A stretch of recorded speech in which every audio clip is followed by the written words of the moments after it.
అమాత్యుల వారు అందరంత స్థాయికి వెళ్లాలని ఆశపడ్డారు. సీఎం తర్వాత అంతటి పోస్ట్లో ఉండాలని అనుకున్నారు. ప్రమోషన్తో పెద్ద పదవి చేపట్టి తన తడాకా ఏంటో చూపించాలనుకున్నారు. పోలీస్ డిపార్ట్మెంట్ ని చేతిలో పెట్టుకుని హడలెత్తించాలనుకున్నారు. అందుకోసం ఢిల్లీ లెవెల్లో లాబింగ్ కూడా చేసినట్టు టాక్. కానీ అనుకోని చిక్కులు ఆమె వెంట పడ్డాయి. ఉన్న పదవే వూస్ట్ అయ్యేలా ఉంది.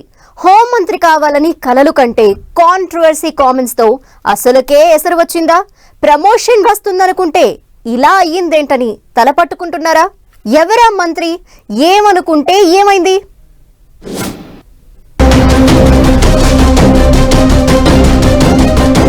హోంమంత్రి కావాలనుకుంటే ఇలా అయ్యిందేంటి? ప్రమోషన్ వస్తుందనుకుంటే ఎంత కష్టం వచ్చిపడే? కాంట్రవర్సీ కామెంట్స్ తో అసలుకే ఎసరు వచ్చిందా? మినిస్టర్ కొండా సురేఖ 10 రోజులుగా టాక్ ఆఫ్ ది మీడియా అయిపోయారు. మెయిన్ స్ట్రీమ్ మీడియా అయినా సోషల్ మీడియా అయినా ఆమె సెంట్రిక్ గా చర్చ జరుగుతోంది. ఒకే ఒక్క స్టేట్మెంట్ తో అందరికీ టార్గెట్ అయిపోయారామె. నాగార్జున ఫ్యామిలీ సమంత మీద కామెంట్స్ చేసి తీవ్ర దుమారం లేపారు కొండా సురేఖ. దీంతో ఆమెను మంత్రివర్గం నుంచి బర్తరఫ్ చేయాలన్న డిమాండ్లు జోరందుకున్నాయి. ఏకంగా ఆమె మీద పరువు నష్టం దావా కూడా వేశారు హీరో నాగార్జున. అయితే ఈ వివాదం జరిగే కంటే ముందు కొండా సురేఖ హోంమంత్రి కావాలనుకున్నారట. అందుకోసం ఢిల్లీ లెవెల్లో ప్రయత్నం కూడా చేశారని టాక్ వినిపిస్తోంది. అనుకోని చిక్కుల్లో పడి చివరికి ఉన్న మంత్రి పదవికే ఎసరొచ్చిందన్న ప్రచారం జరుగుతోంది. ఇప్పటికే తెలంగాణ సర్కార్లో అటవీ దేవాదాయ శాఖ మంత్రిగా ఉన్న కొండా సురేఖ హోంమంత్రిగా ప్రమోషన్ ఇవ్వాలని అధిష్టానం పెద్దల దగ్గర లాబియింగ్ చేశారన్న గుసగుసలు వినిపిస్తున్నాయి. ఇంతలో నాగార్జున కుటుంబంపై వ్యాఖ్యలు చేయడం, ఆ వివాదం చినికి గాలివానగా మారడంతో ఇప్పుడు ఆమెపై ఏ క్షణంలోనైనా వేటుపడే ఛాన్స్ ఉందన్న టాక్ వినిపిస్తోంది. బీఆర్ఎస్ వర్కింగ్ ప్రెసిడెంట్ కేటీఆర్ ను విమర్శించే క్రమంలో ఆమె నాగార్జున కుటుంబంతో పాటు నాగ చైతన్య సమంతల విడాకులపై సంచలన ఆరోపణలు చేయడంతో వివాదం రాజుకుంది. తన వ్యాఖ్యలను వెనక్కి తీసుకుంటున్నట్లు కాంగ్రెస్ నేతలు కొండా సురేఖతో ప్రకటన చేయించినా అప్పటికే పెద్ద ఇష్యూ అయిపోయింది. ఫిర్యాదులు వెల్లువెత్తడంతో కాంగ్రెస్ అధిష్టానం కూడా సీరియస్ గా ఉన్నట్లు చర్చ జరుగుతోంది.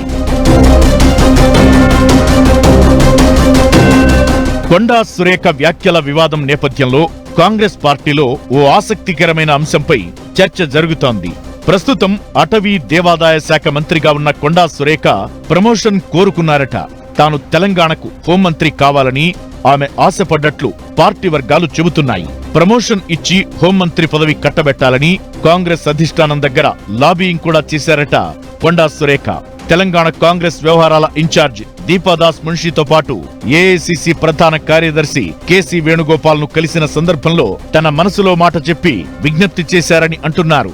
అంతేకాదు, తనకు హోంమంత్రి పదవి ఇవ్వాలని ఏఐసిసి అగ్రనేతలు రాహుల్ గాంధీ, ప్రియాంక గాంధీలకు కొండా సురేఖ లేఖ కూడా రాశారన్న చర్చ కాంగ్రెస్ పార్టీలో జరుగుతోంది.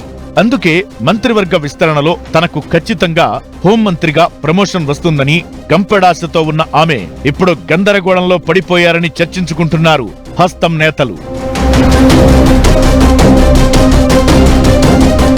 హోంమంత్రి అవ్వాలనుకుంటే అనుకోని అవాంతరం వచ్చిపడిందని కొండా సురేఖ కూడా అసంతృప్తిగా ఉన్నారట. ఆవేశంలో కేటీఆర్ ను టార్గెట్ చేయబోయి తానే టార్గెట్ అయ్యారని అనుకుంటున్నట్లు టాక్ వినిపిస్తోంది. కొండా సురేఖ వ్యాఖ్యల అంశాన్ని కాంగ్రెస్ అధిష్టానం సీరియస్ గా తీసుకోవడంతో ఏ క్షణంలోనైనా ఆమెపై క్రమశిక్షణా చర్యలు తీసుకునే అవకాశముందని తెలుస్తోంది. మరీ ముఖ్యంగా రాహుల్ గాంధీ, ప్రియాంక గాంధీలు తీవ్ర అసంతృప్తి వ్యక్తం చేయడంతో కొండా సురేఖపై ఎప్పుడైనా వేటుపడే ఛాన్స్ ఉందని అంటున్నారు కొందరు కాంగ్రెస్ లీడర్లు.